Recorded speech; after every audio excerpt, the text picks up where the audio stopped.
Sí, Adelante. sí, muchas gracias. Parece que tengo problemas con el internet. De todos modos, voy a tratar de hablar más bien desde mi presentación, que creo que ustedes no la alcanzan a ver.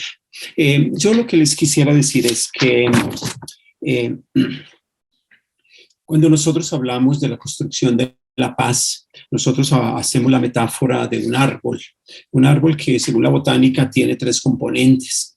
Primero que todo, un tallo muy fuerte, que es lo que nosotros llamamos las necesidades objetivas de la paz, o sea, el cómo responder a lo más básico, que es la vivienda, la salud. Ya estamos aquí, parece. Entonces, bueno, aún me da problemas. Entonces, qué pena. Está bien, padre, se ve perfectamente el compartir pantalla, se ve perfecto. Sí, solo que tengo problemas para pasar las diapositivas porque parece que bueno, ya se está arreglando, parece.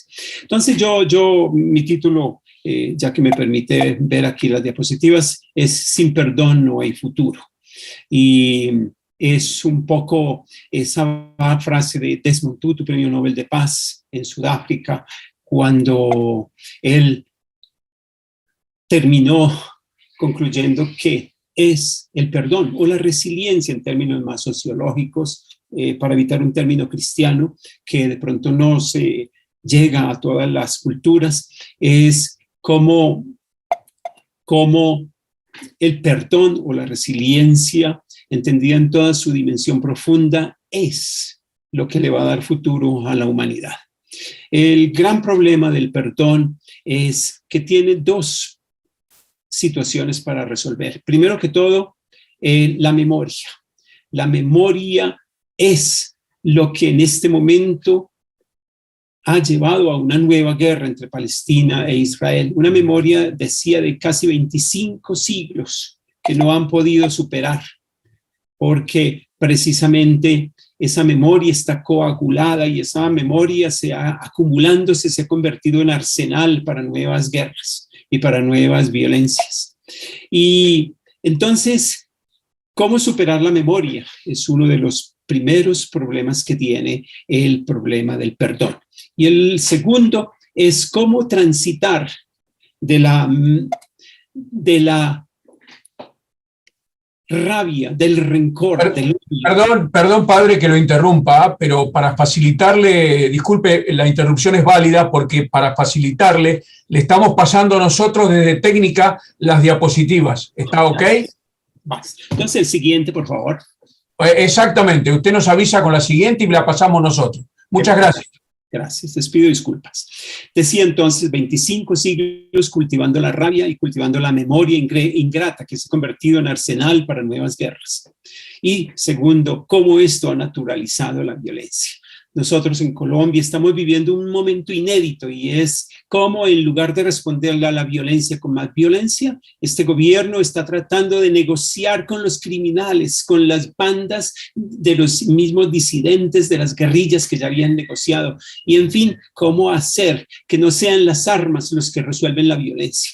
Y yo sé que esto es paradójico y digamos es para la humanidad un desafío grande a lo que consideramos hasta ahora por justicia. En Colombia estamos comenzando a entender por justicia la misericordia, la compasión y sobre todo la integración del ofensor a la sociedad. No es eliminarlo y no es desaparecer. Siguiente. El arma de destrucción masiva más peligrosa está en nuestros cerebros y urge detenerla, y es el odio. Y entonces la violencia entre palestinos y israelitas y los ucranianos y los rusos es por un arma de destrucción masiva que está en los cerebros y que no hemos podido superar. Siguiente. El odio. Todos nosotros dentro llevamos el Caín y el Abel, o la bestia y el ángel, la luz y la oscuridad. Y el odio, tanto como el amor, son esos dos instintos de sobrevivencia más arcaicos, más primigenios que tenemos. Es básicamente el odio, esa fuerza que nos permite crear estereotipos, generar significados, símbolos, banderas por las cuales estamos incluso listos a ofrecer hasta nuestra propia vida. Y eso lleva a la tortura, al genocidio, al terrorismo. Siguiente. Esos peligros de la memoria ya han sido muy bien estudiados por nuestros expertos. La rabia colectiva suele convertir a las víctimas en nuevos verdugos. La memoria congelada es un arsenal listo para explotar y motivar más guerras. Y esos abusos de la memoria, que para un buen político es el ejercicio el más importante, el ejercicio político más importante, es como terminar los odios en un país, en una comunidad. Siguiente.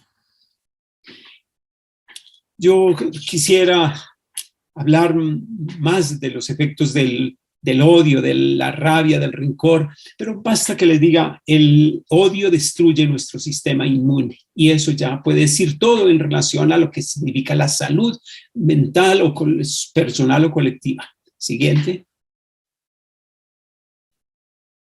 Yo quisiera comentarles dos noticias muy breves para los próximos 10 años, una buena y otra mala. Comienzo con la mala. Siguiente.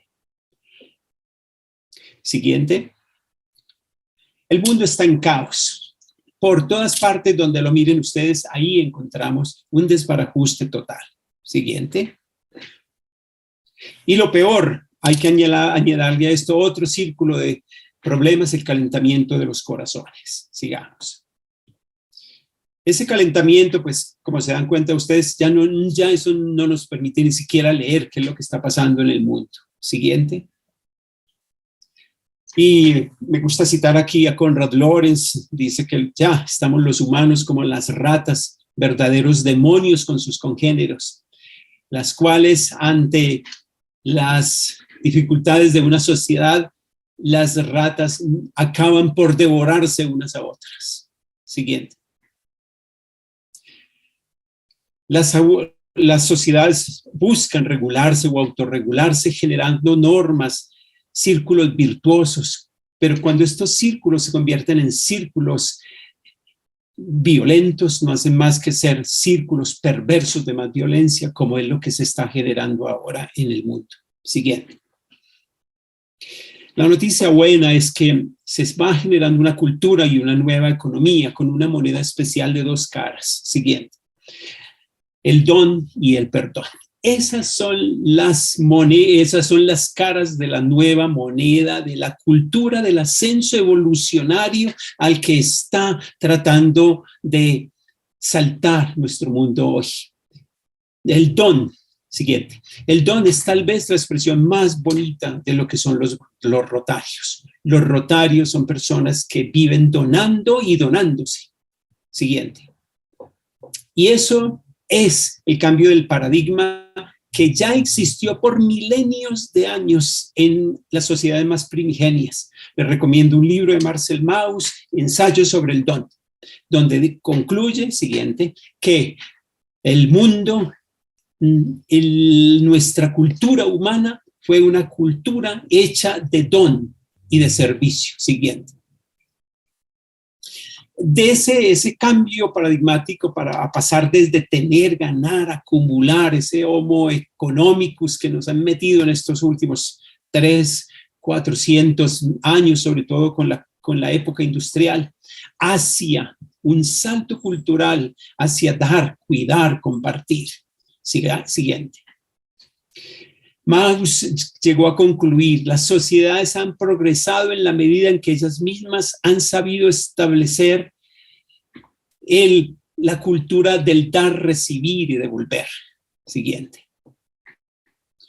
No hay más moral, no hay más economía o costumbre social que esta. Es el don. Siguiente. La construcción de la paz. Entonces, siguiente. Como un árbol, la paz tiene 3 desafíos. Siguiente. Garantizar un tallo que responda a las necesidades objetivas, la casa, el trabajo, la educación, la salud, pero también a las necesidades ecológicas, la verdad, la justicia, la reparación, la democracia, pero sobre todo que responda a las necesidades subjetivas, que son cómo superamos la rabia, el rencor, la venganza, que son las raíces ocultas de la violencia. Sigamos. Siguiente. Y entonces, para esto, nosotros encontramos, por una parte, una reparación que la debe hacer el Estado y por otra, una autorreparación que la debe hacer solamente cada individuo, cada persona. Y es precisamente el proceso de perdón y de reconciliación. Siguiente. El perdón, ¿qué es el perdón? Siguiente.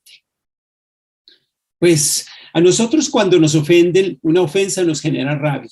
Siguiente. La rabia, y ahí es donde se nos salta el ángel o la bestia. Podemos responder con la luz o la oscuridad que nos habita, con el Adán o con el Caín que tenemos. Siguiente. Y entonces la ofensa, siguiente, se convierte en menos de nada en odio, siguiente. Y el odio, si no lo curvamos, siguiente, se convierte en deseos y urgencias de venganza. Y ahí es donde escala la guerra y ahí es donde escala lo que pues estamos viendo en estos días. Siguiente. La ofensa nos fractura 3 pilares fundamentales de cada ser humano. Siguiente. Me las va pasando seguidas 3 veces. Seguridad, significado de vida y la socialización. Esas 3 S son tal vez la estructura fundamental humana que tenemos que recuperar hoy en día. Seguridad, significado de vida y socialización. Siguiente. Perdón no es olvidar, no es negar la justicia, no es negar el dolor, no es abrazar al ofensor, sino es recordar con otros ojos, es hacer una profilaxis interior para que el odio no te infecte. Es el valiosísimo regalo para el bienestar personal y de la ciudad. Siguiente. El perdón tiene un giro narrativo que es una decisión muy personal y es el giro narrativo más importante que tenemos que hacer los seres humanos. ¿Cómo pasamos nosotros del odio, de la retaliación a la compasión? Ese es el giro narrativo en el que está urgido la humanidad y al que nosotros necesariamente, al que estamos caminando, no obstante que las realidades actuales puedan decir lo contrario. Siguiente. En la reconciliación se da también un giro narrativo, pero no es ya de la retaliación a la compasión, sino de la desconfianza a la confianza. Siguiente. Quiero concluir entonces. Ante crisis tan graves de pobreza y de violencia que resumen tal vez todo el cambio climático, toda la coyuntura tan difícil que está viviendo la humanidad, la urgencia de la economía del don, de la cual ustedes notarios son expertos, de desarrollo de economías oblativas, de entender que yo soy lo que doy y sobre todo de generar esta cultura ciudadana del perdón o de la resiliencia o de la misericordia o de la compasión. Por difíciles que puedan parecer esas palabras, son palabras y son contenidos culturales del futuro próximo de la humanidad. Siguiente. La humanidad se enfrenta a desafíos tan enormes que requieren soluciones globales y la cooperación a una escala sin precedentes en la historia de la humanidad, la cooperación. Y va a ser gracias a esta moneda de 2 caras del don y del perdón lo que nos lo va a permitir. Hoy no tenemos cooperación, sino confrontación. Siguiente. Y decía que ustedes los rotarios son ejemplo de esta humanidad nueva que están haciendo, de ese salto evolucionario que estamos haciendo, promoviendo la cultura del don. Y yo ahorita quiero invitarlos a ustedes y hacerles el desafío, queridos rotarios del continente y del mundo. Nosotros estamos desafiados a la cultura del perdón o a la cultura de la resiliencia. Y sobre todo, yo quiero invitar a las mujeres de Latinoamérica a que entendamos que son ustedes las que más encarnan estos 2 conceptos del don y del perdón. Y termino diciendo estos paradigmas nuevos: sin perdón no hay futuro, ni para una persona individualmente, ni menos todavía para un colectivo. La compasión, la misericordia, ese será el camino firme, seguro de la paz sostenible. Si se da el perdón, se le da a quien no lo merece y a quien no lo pida. Y esto debieron haber hecho en Israel con los de Palestina o viceversa. El perdón no cambia nuestro pasado, no solo no cambie nuestro pasado, sino que sobre todo cambie nuestro futuro. Siguiente. Estamos llamados todos a ser sanadores del mundo. Muchas gracias y disculpas por las dificultades de transmisión.